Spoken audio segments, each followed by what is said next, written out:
Hey guys, what is going on, and welcome back to another episode of the FM Reboot. It's episode number 48, and today we are returning with a special in-depth look at the save, my first one of this series. So in today's episode, you'll see the things you wouldn't ordinarily see in one of my FM episodes, as we take a special in-depth look at the save and sort of look under the hood, if you will, of what's going on in this series. It's a great episode. You see things in a lot more detail, and there's loads to get through. So let's just get straight to it. So in these videos, you see things in much greater detail. It's always interesting to show you guys exactly what's going on behind the scenes, what's going on in world football, and so on and so forth. But we always start with yours truly and a look at my profile. As you can see, my current contract has 2 years to run on it. Will it be getting extended? Well, probably, but after 3 straight penalty shootout losses in finals, I need to hire a penalty specialist, I believe. Where's Matt Letizia? What's he up to these days? Anyway, I'm on 75 grand a week. Some people don't realise when they just start playing FM, but the money you earn isn't meaningless. The higher salary you're on, the better your contract is, makes your position stronger as manager and harder for you to get sacked, because it will cost a lot more for a club to terminate or mutually terminate your deal. As you can see, my characteristics here, media handling is always at 1%, because I just send my assistant to every press conference and interview. And managing finances is maxed out, hands-on approach is maxed out, domestic player bias is maxed out, loyalty to players is not the best, reputation still needs a way to go, but it's not too bad. Now, to my attributes as well, as we know, this is the series where we for the first time started off with a Continental Pro license, the best coaching reputation you can have, and I got 20 for working with youngsters and mental, but I'd imagine 1 for G'ing players up for penalty shootouts. My win percentage is 55% though, that's pretty decent. That's not too bad for a side that's only finished in the top 4 once in the first 4 years. Anyway, a look at the Backroom Staff, and as you can see, we had the best coaching setup in the division, and we still have 1 more slot to give a contract to a new coach. We also had the best physiotherapy team in the division, based on how many injuries we had towards the end of the season. I'm not sure that's right. But even so, the under-23 staff is also one of the best in the country, as is the under-18s. Well, can I request another under-18s coach? Is that allowed? I think I'm going to do that if I can right now. And yeah, we just got to give him 1 there. It's great. And I said before, I always say this in FM, this is an aspect of the game you really can't afford to be complacent with. I definitely do recommend getting this sorted as quickly as you can. I mentioned before, obviously, if you want your players to develop quicker, they not only need game time, but also good training facilities, and as well a great backroom staff full of specialised coaches. I've always found leads to quicker development. So a lot of people might like to have balanced coaches that are sort of jack of all trades and can do it in every aspect, but to me, I always recommend getting a coach that's a specialist in certain areas. Yeah, our best attacking coach is Miroslav Klose and Dennis Bergkamp, no surprise there. Our best defensive coach is Kolo Toure and Kevin O'Connor, maxed out at 20. We've got 3 or 4 actually really good fitness coaches. I might look for a better one in the summer. We've got a mental specialist, which is me, alongside Klose and Antonio Diaz. We've got technique coaches, we've got tactical coaches, and I really think it's the best way to get the best coaching staff you can have and the best out of your players as well. And that's consistent based on the under-23s and the under-18s as well. You'd see it. Our coaches, they're not balanced and jack of all trades, but they're specialists in one area. And I think that's the best way to get your players to develop. Moving on from me and my coaching staff to our current first team.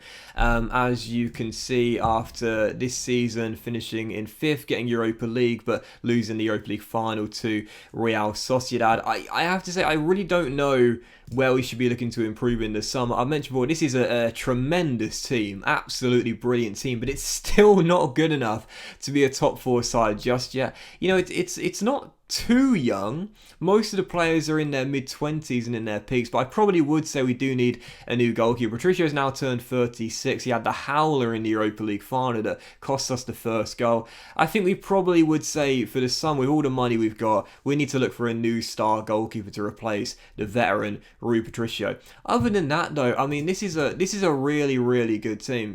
We've got an okay amount of depth in most areas. You'd probably say centre-back is where we're lacking depth the most. But otherwise, again, it's a really good team. The team report is actually, we've got quite a few weaknesses now. Goodness, we didn't at the start of the season, but now we have. So maybe we do have some work to do in the summer transfer window. But again, it is a really good team.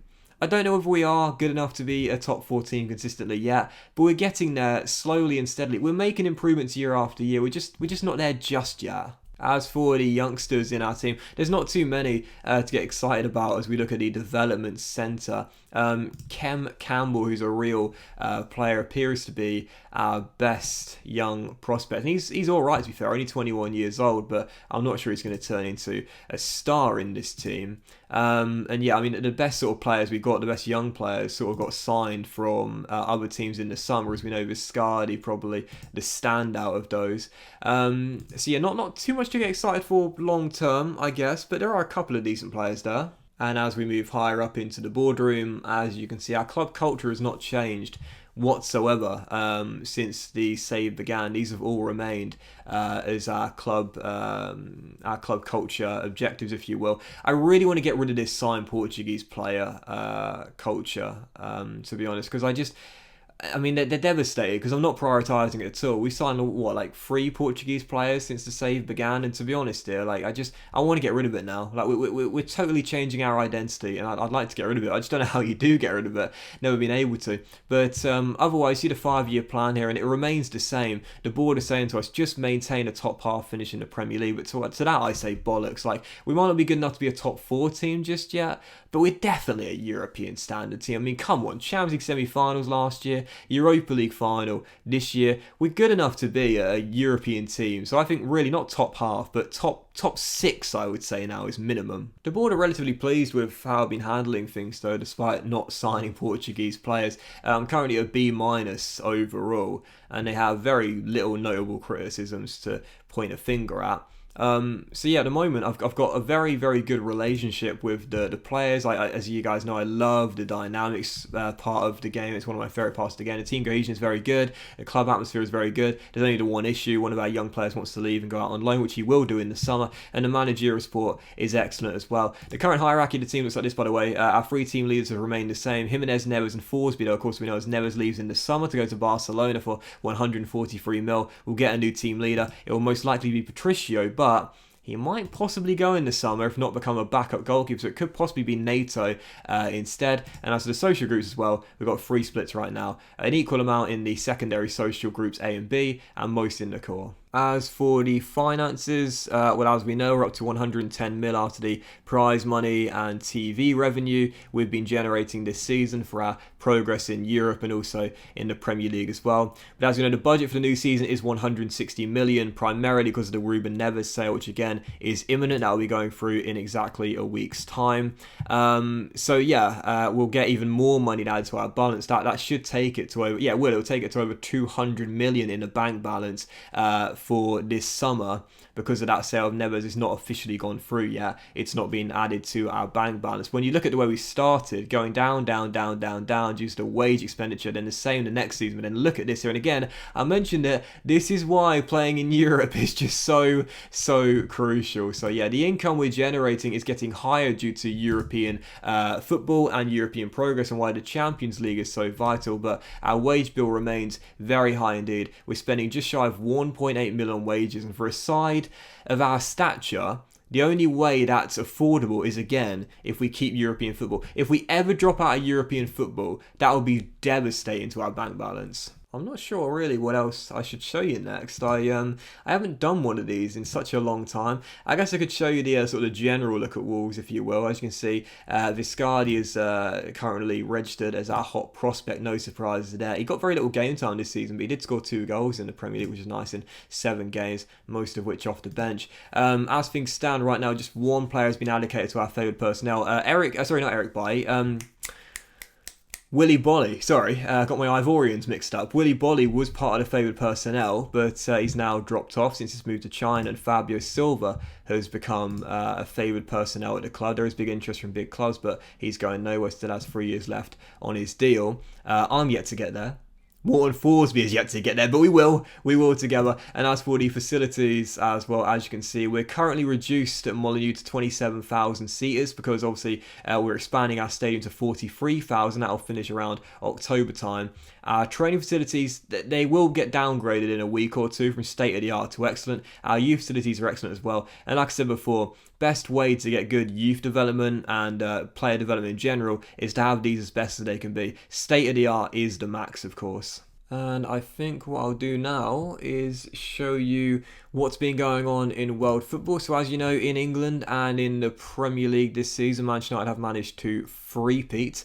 Obviously, right now it's the Red Devils and Liverpool. It's dominated by Northwest right now in the Premier League. As for what happened in the Championship this season, so I'll go down the leagues for you.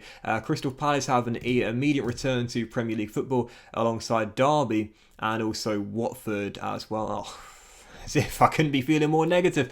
In League One as well, we go further down. As you can see, this is how League One is currently looking.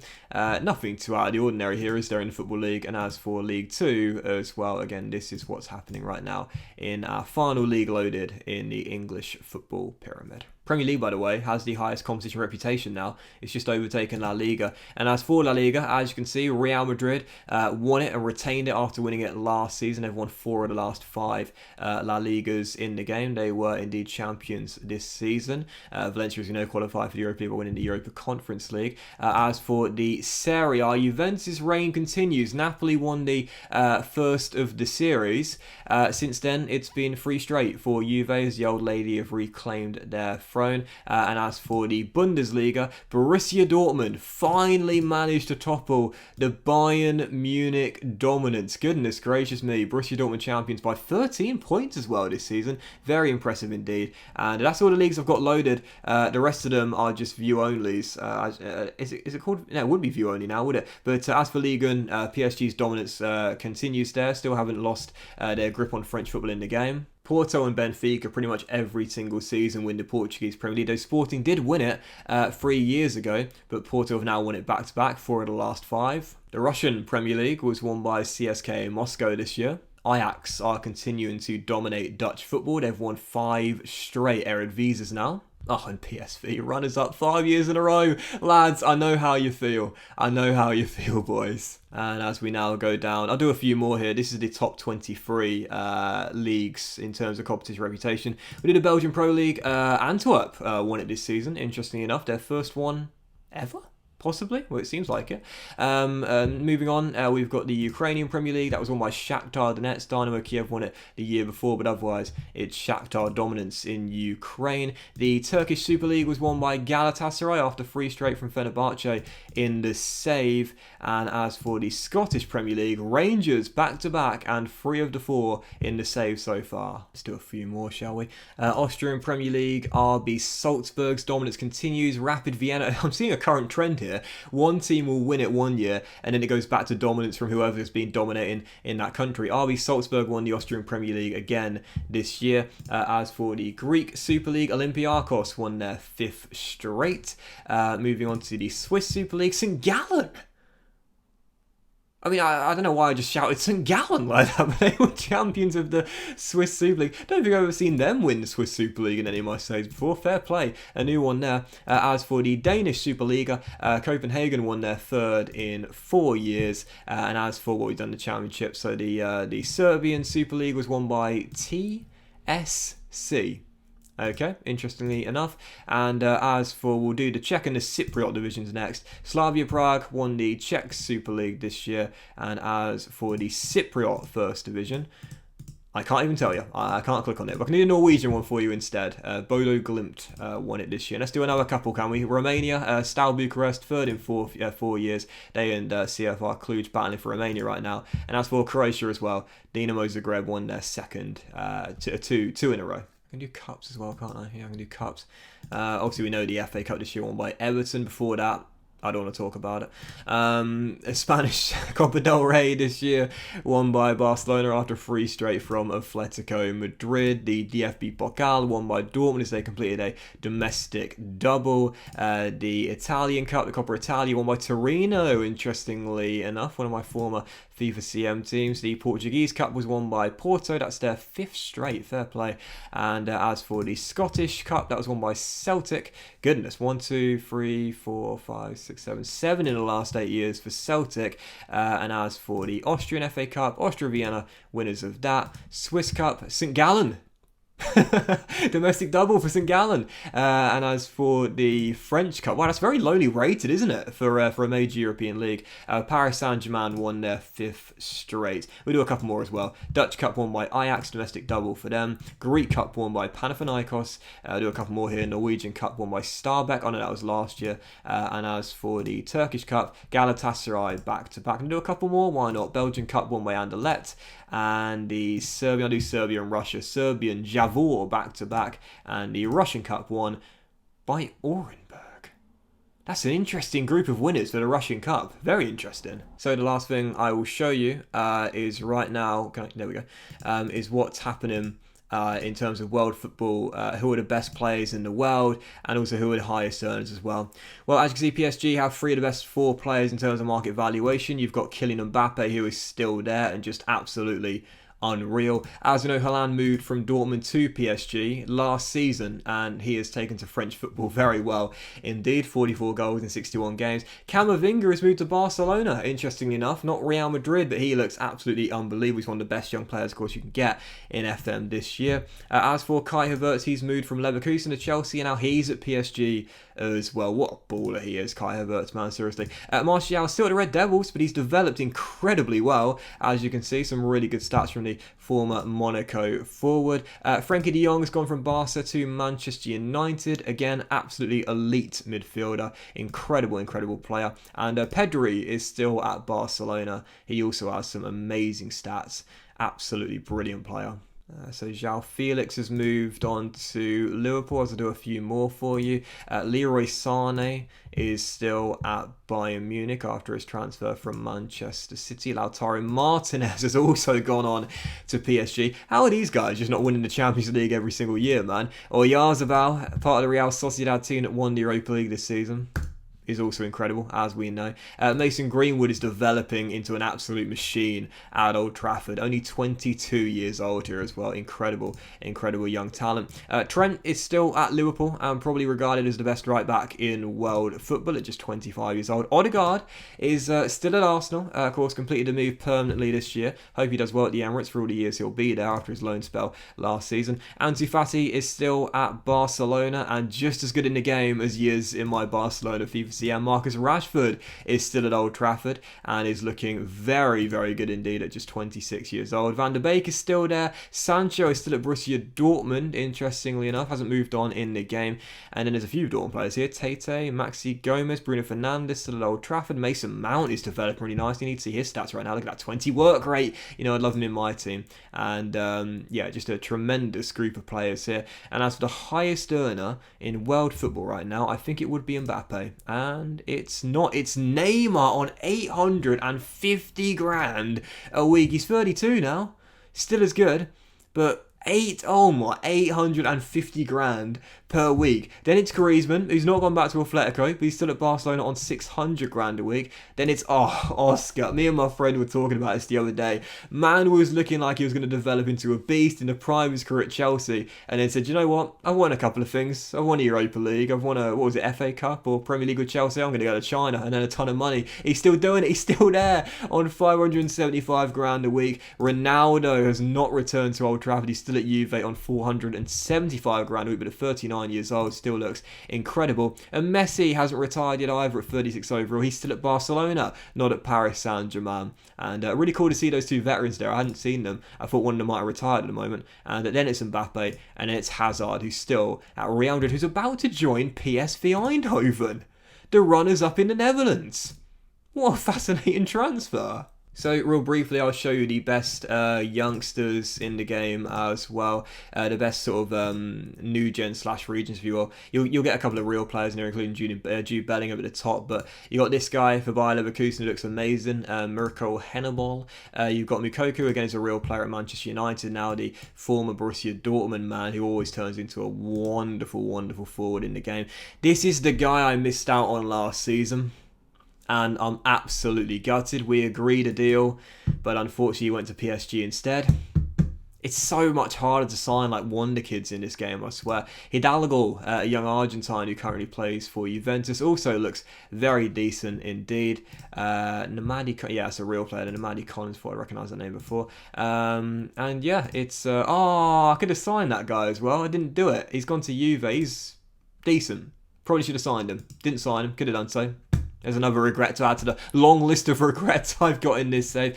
This guy, I wanted him, but he had no interest in coming to me. That's Farouk Agul. See, I do tend to find these players, but it's just very hard to get them because normally their release clauses just don't exist, or they're just obviously far too high, or they're only domestic release clauses. I find that quite often with Brazilian players. And yeah, there's some really, really great players here, but unfortunately, again, I think most of them are... Yes, please. Are probably either out of our price range, interested in far better clubs in terms of reputation and competitions they're playing in, or simply put, we just go to a bigger team because we simply just can't afford to compete right now with the big boys in European football as we are. Well, we are. Who's interested? Oh, fuck, I've got no chance.